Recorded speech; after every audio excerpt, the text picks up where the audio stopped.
नमस्कार साथियों, मैं हूं एडवोकेट कुलदीप सिंह। दोस्तों, आज मैं आपसे बात करूंगा रेसलर सुशील कुमार, जो कि ओलंपिक में हमारे देश के लिए 2 बार मेडल भी जीत चुके हैं। उनके अगेंस्ट में हाल ही में आरोप लगे हैं कि उन्होंने एक जूनियर नेशनल रेसलर चैंपियन सागर राणा की हत्या कर दी और इसके आधार पर ही पुलिस के द्वारा एक एफआईआर भी दर्ज कर ली गई है। दोस्तों, वैसे तो आपने इस केस के बारे में मीडिया में काफ़ी सुना है, लेकिन जो इस केस के कानूनी पहलू हैं कि एफआईआर में कौन कौन सी धाराएं हैं, उन धाराओं में कितना पनिशमेंट है, कितनी वो गंभीर धारा है और कोर्ट किस धारा में कितनी सजा दे सकती है, उसके बारे में मैं आपसे डिटेल में डिस्कस करने वाला हूँ। दोस्तों, मैं आपको बता दूँ कि किसी भी खिलाड़ी के अगेंस्ट में ये पहली बार आरोप नहीं लगे हैं। इससे पहले भी हमारे फॉर्मर क्रिकेटर नवजोत सिंह सिद्धू के अगेंस्ट में आरोप लग चुके हैं। इसके अलावा मोहम्मद शमी की वाइफ ने उनके अगेंस्ट में केस फाइल किया था, तो वो भी काफ़ी मीडिया में रहे थे। और अब रेसलर सुशील कुमार के अगेंस्ट में जो एफआईआर दर्ज हुई है हत्या की, वो काफ़ी मीडिया में चल रही है। दोस्तों, बताया जा रहा है कि रेसलर सुशील कुमार की वाइफ के नाम पर दिल्ली में एक फ्लैट है जिसमें सागर राणा रेंट से रह रहा था। कुछ समय से सागर राणा ने रेंट नहीं दिया था, तो ऐसे में सुशील कुमार ने उस फ्लैट को खाली करवाने के लिए अपने कुछ दोस्तों को लेकर के गए उस बिल्डिंग में। वहाँ पर सागर राणा और उसके कुछ दोस्त थे जिन्हें अपनी गाड़ी में बैठाया और वहाँ से छत्रसाल स्टेडियम लेकर के गए।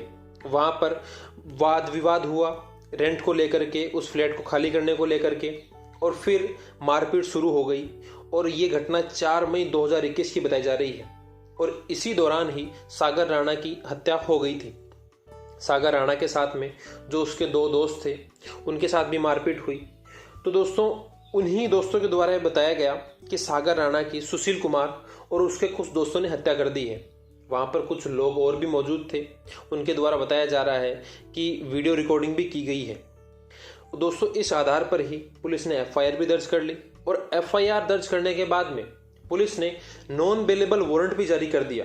साथ में ही 1 लाख रुपए का इनाम भी घोषित कर दिया कि जो भी कोई व्यक्ति सुशील कुमार के बारे में जानकारी देगा तो उसे 1 लाख रुपए का इनाम दिया जाएगा। दोस्तों, मैं आपको ये बता दूं कि पुलिस इतनी आसानी से नॉन बेलेबल वारंट जारी नहीं करती है और ना ही इनाम घोषित करती है, लेकिन काफ़ी बार ऐसा देखा गया है कि मीडिया के दबाव में पुलिस इतना फास्ट काम करती है जिसमें कुछ कमियां रह जाती हैं।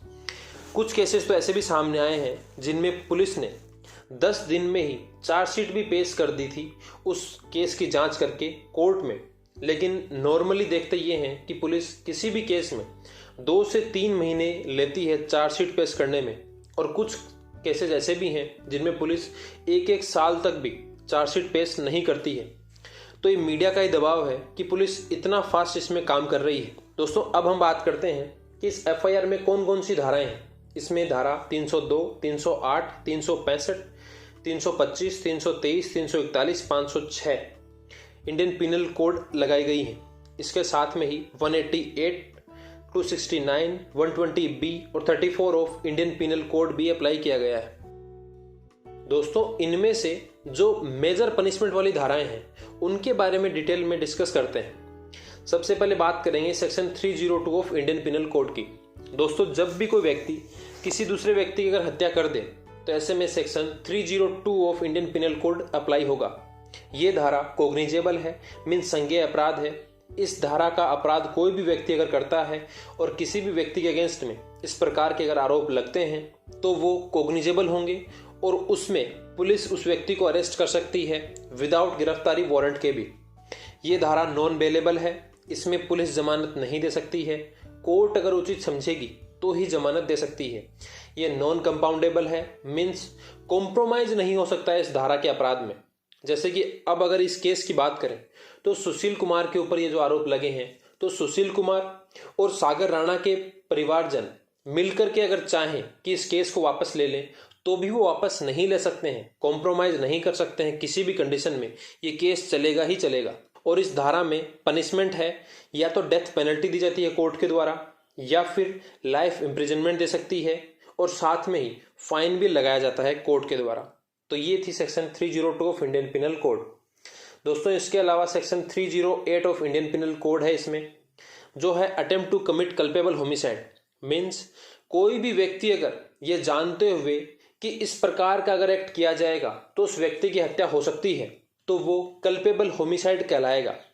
तो इस धारा में अधिकतम 3 वर्ष की सजा है, या फिर कोर्ट फाइन लगा के भी छोड़ सकती है, या फिर दोनों भी दे सकती है कोर्ट। इसके अलावा section 365 of Indian penal code है, जिसमें किडनैपिंग और अबडक्शन के बारे में बताया गया है कि कोई भी व्यक्ति अगर जबरदस्ती किसी एक व्यक्ति को एक ऐसी जगह पर ले जाकर के रखे जहां से वो व्यक्ति बाहर नहीं जा सकता है, मीन्स कैद करके अगर रखेगा, तो वो section 365 of Indian penal code की परिधि में आएगा। ये सेक्शन कॉग्निजेबल है, नॉन बेलेबल है, नॉन कंपाउंडेबल है। इसमें कोई कॉम्प्रोमाइज नहीं कर सकता है चाह करके भी दोनों पार्टी। और इसमें जो पनिशमेंट है वो है अप टू 7 ईयर्स तक, और इसमें फाइन भी लगाया जाएगा कोर्ट के द्वारा। इसके अलावा section 325 of Indian penal code है, जो है वॉलेंट्री कॉजिंग ग्रीवियस हर्ट। दोस्तों, इसमें अलग अलग कंडीशंस बताई गई हैं, लेकिन इसको अगर मैं आपको समअप करके बताऊं तो एक वर्ड में आप समझें कि कोई भी व्यक्ति अगर किसी दूसरे व्यक्ति को इस तरीके से अगर मारपीट करता है कि उसका एक कोई भी शरीर का एक पार्ट परमानेंटली अगर काम करना बंद कर दे, या फिर अगर फ्रैक्चर हो जाता है, तो वो सेक्शन 325 में आएगा। दोस्तों, इसमें अधिकतम 7 वर्ष की सजा है, और साथ में कोर्ट के द्वारा फाइन भी लगाया जाता है।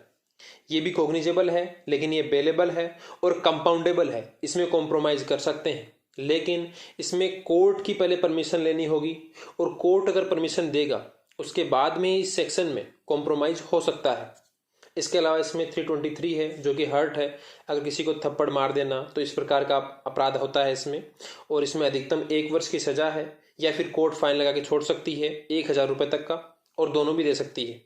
इसके अलावा इसमें सेक्शन 341 है, रॉन्गफुल रिस्ट्रेंट, कि किसी भी व्यक्ति को अगर किसी एक पर्टिकुलर डायरेक्शन में जाने से रोका जाए, तो ये एक प्रावधान है 341 में, और इसमें अधिकतम 1 महीने की सजा है, या फिर फाइन लगा के छोड़ सकती है कोर्ट, जिसमें 500 रुपये अधिकतम फाइन है, या फिर दोनों भी दे सकती है।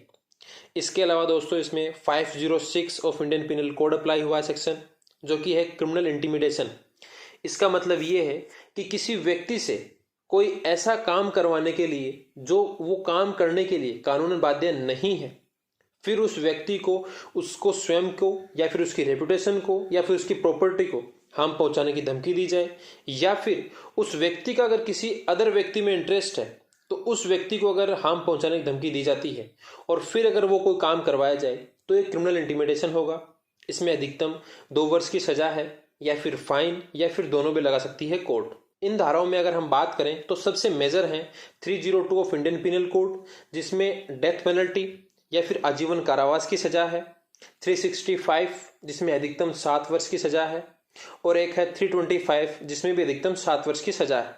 तो ये 3 मेजर धाराएं हैं। अब आप समझें कि जब पुलिस के द्वारा इस केस में इन्वेस्टिगेशन पूरी कर ली जाएगी, जब चार्जशीट पेश की जाएगी, तो ये धारा अगर पुलिस उस चार्जशीट में अप्लाई करती है, और जब फाइनल में अगर ये अप्रूव भी हो जाती हैं कि हाँ ये अपराध हुआ है, इन धाराओं में अगर हुआ है, तो फिर कोर्ट के ऊपर ये ऑप्शन होता है कि एक तो कोर्ट किसी पर्सन को ये सजा सुना दे कि आपको आजीवन कारावास की सजा है, या फिर आपको डेथ पेनल्टी की सजा दी जाती है, या फिर इसके अलावा कोर्ट ये भी कह सकती है कि आपको सबसे पहले, जैसे कि आपको 325 में अगर अप्रूव हो जाए 325 कि आपने वॉलंटरी कॉजिंग ग्रीवियस हर्ट किया है, तो फिर आपको 7 साल की सजा दी जाती है। इसके अलावा 365 में जो 7 ईयर की सजा है वो आपको दी जाती है, और उसके बाद में 302 ऑफ इंडियन पिनल कोड की सजा है, जिसमें लाइफ इम्प्रिजनमेंट आपको दिया जाता है। तो इस प्रकार से अगर कोर्ट अलग अलग सजा सुनाएगी, तो उसमें नियम होगा ये कि आपको पहले एक धारा की सजा काटनी होगी, उसके बाद में दूसरी सजा, और उसके बाद में फाइनल सजा आपको काटनी होती है।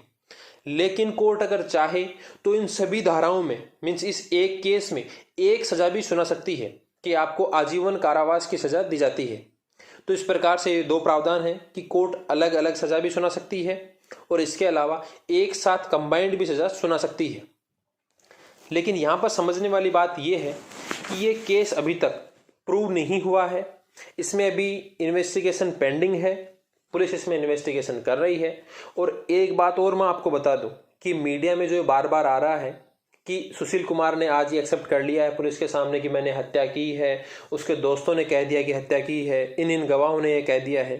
दोस्तों, आप एक बात अच्छे से समझ लें कि पुलिस में दिए गए बयान एडमिसेबल एविडेंस नहीं होते हैं कोर्ट में। कोर्ट उन बयानों को नहीं मानती है। कोर्ट के अंदर फिर से बयान होंगे और वहां पर क्रॉस एग्जामिनेशन की जाएगी, उसके आधार पर ही कोर्ट अपना जजमेंट सुनाती है। क्योंकि हम सबको इस बात की जानकारी है कि पुलिस स्टेशन में कुछ भी लिखवा सकती है, कुछ भी कर सकती है, किसी भी प्रकार के बयान रिकॉर्ड कर सकती है, किसी भी डॉक्यूमेंट के ऊपर सिग्नेचर करवा सकती है। क्योंकि दबाव में कोई भी व्यक्ति फ्री इंडिपेंडेंट नहीं होगा। वहां पर पुलिस का डंडा चलेगा, पुलिस की जबरदस्ती चलेगी और फिर वहां पर पुलिस कोई भी काम करवा सकती है। और इस बात को कोर्ट भी बेहतर तरीके से समझते हैं और इसीलिए ये प्रोविजन है कि पुलिस के द्वारा अगर कोई भी बयान लिए जाएंगे तो वो एडमिसेबल एविडेंस नहीं माने जाएंगे जब तक कि वो कोर्ट में आकर के अप्रूव नहीं हो जाते हैं, कोर्ट में वो व्यक्ति वो बयान नहीं दे देता है। तो इसलिए आप जो मीडिया में जो एक केस चलाया जा रहा है उसके ऊपर विश्वास ना करें। जो पुलिस इन्वेस्टिगेशन करेगी उसके बाद में कोर्ट में केस चलेगा और जब ये अगर प्रूव होता है तो ही आप ये बात माने कि इस प्रकार का कोई अपराध हुआ है। तो दोस्तों, आई होप आप अच्छे से समझ गए होंगे कि कौन कौन सी धाराएं हैं, कितना पनिशमेंट है और किस प्रकार से कोर्ट इसमें पनिशमेंट दे सकती है। अब देखना इसमें यह है कि पुलिस किस प्रकार से चार्जशीट पेश करती है, चार्जशीट में कौन कौन सी धाराओं में चार्जशीट पेश की जाएगी। आप एक बात और ध्यान रखें कि जो एफआईआर में जो धाराएं लगी हैं, पुलिस उन धाराओं में से किसी धारा को हटा भी सकती है और कोई नई धारा ऐड भी कर सकती है। क्योंकि इन्वेस्टिगेशन के दौरान पुलिस के सामने जो भी एविडेंस आएंगे, अगर कोई वीडियो आता है, कोई ऑडियो आता है, कोई अगर विटनेस आएगा कि वो कहेगा कि उसने वो घटना होते हुए देखी है, तो उसके आधार पर पुलिस और धाराएं भी ऐड कर सकती है या फिर इसमें से किसी धारा को भी हटा सकती है। तो इस केस में पुलिस के द्वारा जो इन्वेस्टिगेशन की जाएगी और फिर जो चार्जशीट पेश की जाएगी उसके आधार पर ही आगे वो केस चलेगा कोर्ट में। तो आई होप आपको ये वीडियो पसंद आया होगा। इसी प्रकार के वीडियोस देखने के लिए चैनल को सब्सक्राइब करें और वीडियो को लाइक एंड शेयर करना ना भूलें।